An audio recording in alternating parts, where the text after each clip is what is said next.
Now this tour has taken us all over Scotland and we have finally come to the Granite City. It's the home of legends, famous European nights and the invention of the dugout. Welcome to Aberdeen. Ladbrokes are on the road. We'll be travelling to all 42 clubs in Scotland, meeting the unsung heroes from your club. Get your pies at the ready. It's windy here today, isn't it?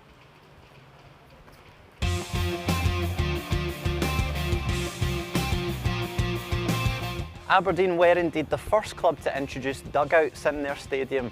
It was the idea of trainer Donald Coleman in the early 1920s, and not long after, Everton would visit the stadium and take the idea down south. Pioneers at this club.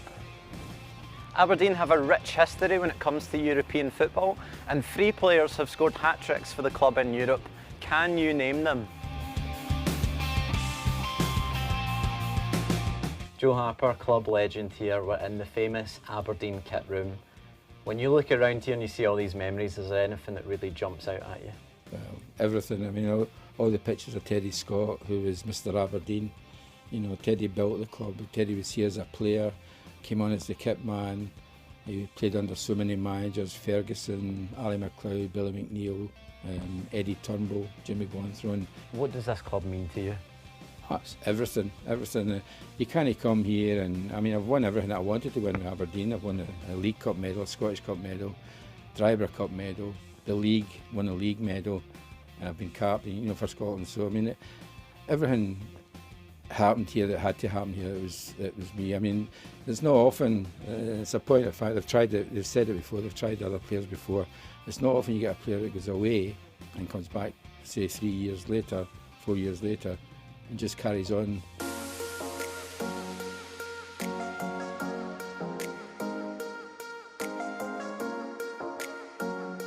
Only 2 teams in world football have a 100% record against Real Madrid. Boca Juniors and of course Aberdeen. In 1983 the Dons beat the Spanish Giants 2-1 to capture the Cup Winners' Cup under the guidance of Sir Alex Ferguson.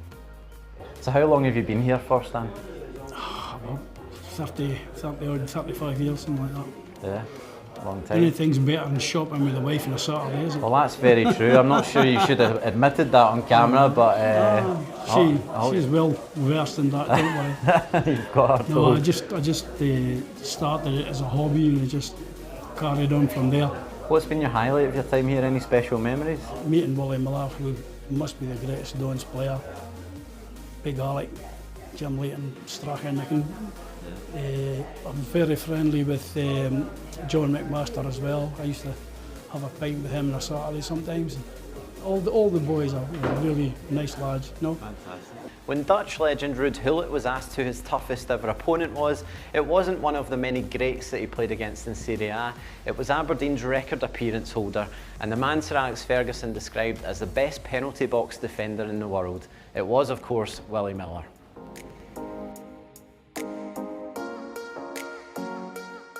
So Alan, you are chairman of the Heritage Trust here at Aberdeen. Tell me about this fantastic war memorial you have here. I did research on the annual report of 1919 and we learned that 33 members of staff, that's players and members of staff, took part in World War I and sadly 8 of whom died. These are the 8 there in the first part of the memorial that we created.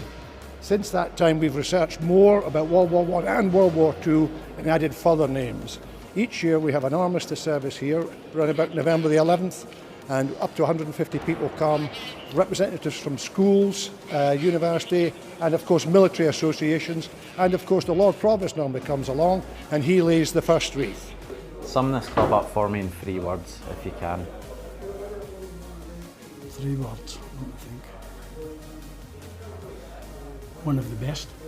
Is that 4? That's 4, but it'll do. Thanks, Dan. So can you name the European hat-trick scorers? They were, of course, Frank Monroe, Mark McGee and most recently, Adam Rooney. Phenomenal goal scoring record at the club, Joe. Tell me though, is it 199 or is it 205?